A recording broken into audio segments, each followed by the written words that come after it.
So you stayed awake. Well done. France against Belgium. Mark Donaldson, Mark Ogden, Stevie Nicol. To look back on what was one of the more eagerly awaited knockout games, Stevie Nicol, and France and Belgium produced to lay an egg. It wasn't great. France don't care. They're through. What are your thoughts on what you watched? Well, I think Belgium sat back and basically said, okay, France, you're going to have to come and beat us in the first half. And France don't like doing that. You know, they like to be on the other side of it. They like to have a good solid base and then break on you. And of course, we ended up with a bit of a stalemate.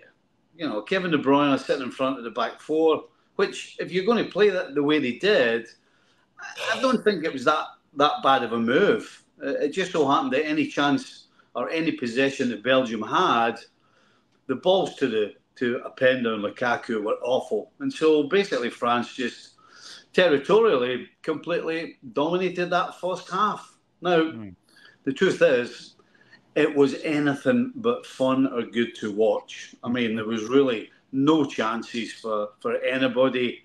And at half-time, it was like, this can only get better. I think it did get better, but it got better because after about an hour, Belgium tried to make an attempt to go and score a goal and maybe try and win this game, which gave France a little bit more space. France ended up with a lot more shots. Unfortunately, the majority of those shots were high and wide and certainly not handsome. So, yeah, I mean, it really wasn't great to watch. In fact, I would say that Belgium probably had the better chances. Casteels made a good save from an Mbappe strike. But after that, there was no real... I don't remember making another save. Magnan, on the other hand, had two pile drivers to save from Lukaku and from De Bruyne. And probably the best chance of the game fell to Belgium, who I think it was Castagna was clean through. And Fernandez made an incredible tackle. Sorry, it was Carrasco. Was clean through. Yeah. Took too long. And Fernandez made a fantastic save, probably about, 12 yards out. So Belgium probably the best chance of the game. I mean, as far as the overall game's concerned, I think France deserved to win it. Yes. But, yeah, this is not what we thought we were going to get. Okay, the onus is not on France to entertain us. The onus is on them to get through. They do it well, don't they? They find a way. And there was a graphic that popped up just after the 70th minute mark, and it said they'd had 17 shots to that point and just one on target. And Stevie mentioned that a lot of them were from distance. Didier Deschamps and his players won't care, will they? Well, Didier Deschamps won't care. I think his players might, because it can't be very enjoyable to play. You know, they've got so many great players there that are great creative players with flair players, you know, Mbappe, Griezmann and other players. And it's like, that's not enjoyable. It's boring. It really is. It's dull. And I'm dreading a France versus England final because we might as well just all go home and just wait for the penalties. Because Stevie and I are busy that day. Well, yeah, I can imagine. But it's just, you know, it's like this France team is performing so much less than some of its parts.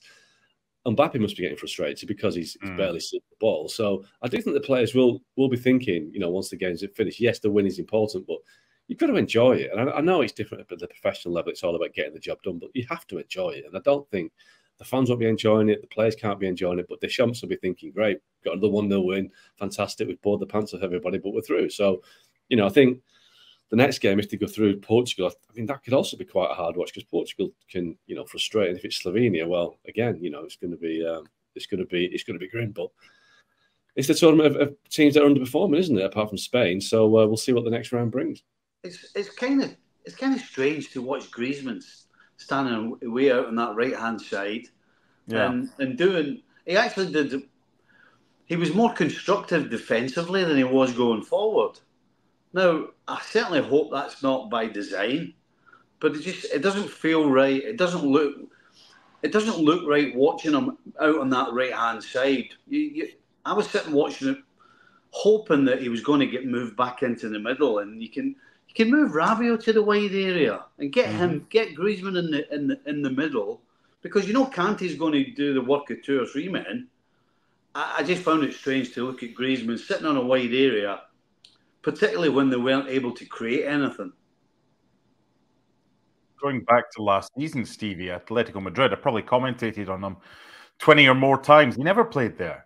He was always in a more withdrawn role, or he was up with Morata, playing off Morata, one up, one off, but not from the right-hand side. So, look, Didier Deschamps knows his players better than we do. This is the formation that he's come up with. And they could easily, I'm not saying they could bore their way to the title, because there's going to come a game you would think they're going to have to open up and be a bit more expansive. Maybe that's going to require, Stevie, the opposition to score first to see what France really have. Yeah, but I think I'm with Oggy on this. It seems like Deschamps doesn't really care. It's about winning. Yeah. At the end of the day, it's about winning. And if France go on and win this tournament and either scrape by or...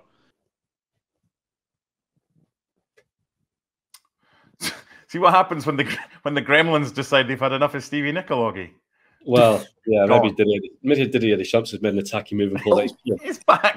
Well, I was going to say, has the dog eaten your cable, but you're at work, and you don't take Haggis the dog to work. So what's happening?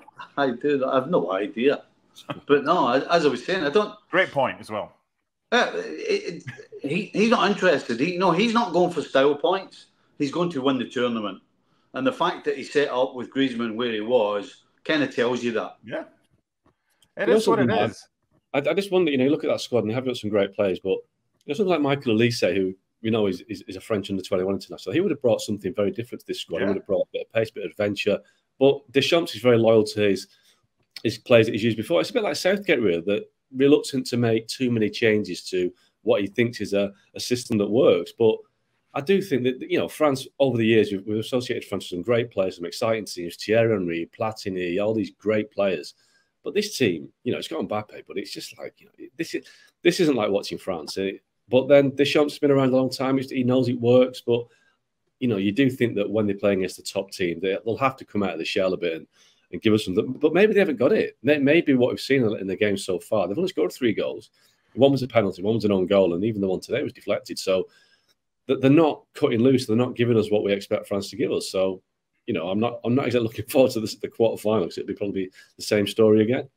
Yeah, you mentioned the goal scorers so far, 2 own goals and a penalty kick that I think Mbappe scored. So they haven't scored from open play. But the thing is, Stevie, you've played enough times and you've watched enough football to know that it's pretty comfortable for a coach if you just need to score 1 goal, because defensively they've been all right. And Theo Hernandez coming forward up that left-hand side, I mean, the energy he's got. You're a fullback. You were a fullback back in the day. That's not an easy role to play. It's as a wing-back, you're a bit more advanced. But when you're a fullback, asked to play left-back, left wing-back, left midfield, left wing, that's a tough shift, isn't it? Well, it's a tough shift if you don't know what you're doing. I think that's the point. And I think the way France play the game, they all know what they're doing. Mm-hmm.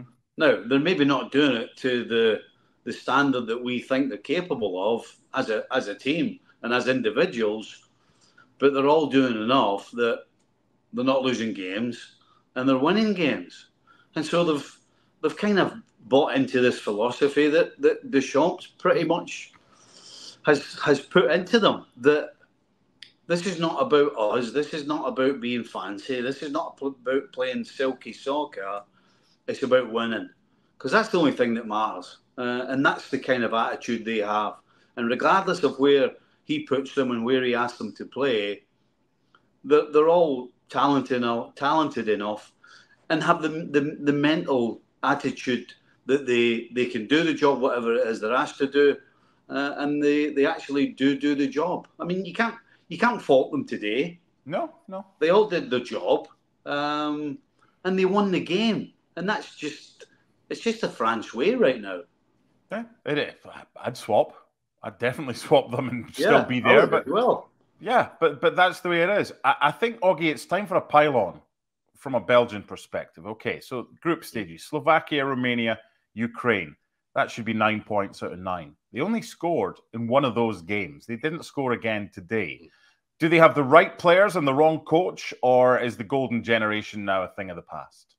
Yeah, I think we're at the tail end of the dregs now, the golden generation, aren't we? And I think if you take out Kevin De Bruyne, then there isn't really a golden generation, because I don't think Romelu Lukaku, despite the goals he scores at international level, is in the same league as some of the players that have gone before. So I feel sorry for De Bruyne. You know, he gave it everything. He was trying to carry the team to something, and you know, in many ways, it was like watching Steven Gerrard with Liverpool back in the day, when Gerrard was so much better than everybody else, but couldn't quite lift the team to, you know, the success that, you know, the players around him probably should have delivered. And I think De Bruyne is the same. You know, he's 33 a couple of days ago, so this might be the last we see of Kevin De Bruyne. I hope it's not. I hope he stays around to the World Cup in 26. But he might look at it and think, you know, these players aren't anywhere near the players that I've played in the last 10 years, and you know, it's almost the last man standing in many ways. So Belgium aren't what they were, you know, and the coach isn't up to it. Tedesco, I don't think he's anywhere near the level that an international coach should be. So, yeah, I'm not surprised Belgium are out. I did wonder if they had a kind of a sting in the tail that the players they've got that could have given some, you know,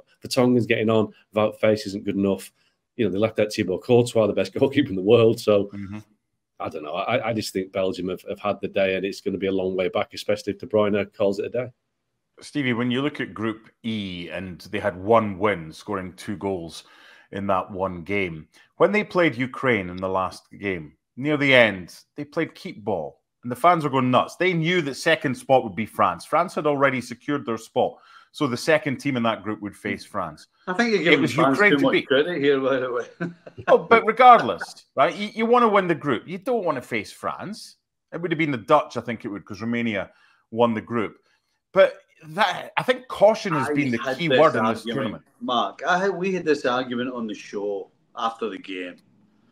And the fact is that if Belgium had gone for this and lost a goal on the break, they would have been out of the tournament. And at the end of the day, we're talking about France, about their attitude towards the game and how it's about winning. And so when you're in a position that Belgium were in, it's about getting through the group. You know, the whole fantasy and the whole dreaming of winning the group and getting an easier draw is fantastic theory. But the practical side of it is you don't take a chance. You're not going to gamble your spot in the knockout rounds by going for it and losing a late goal on the break, and you're not even through. You're out. You're going home. So listen, the fans may have known what the situation was in terms of winning the group, but from a professional point of view, there's no question on the field they did the right thing and holding on to what they had, regardless of who the opposition is, when the next round comes along. That's just the truth of the matter, and it's what every professional side should do. You don't gamble with being in the knockout stages by trying to keep the fans happy and try to score a goal. No, not professional. They had 85 minutes before that to score the goal, and they didn't. So fair's fair.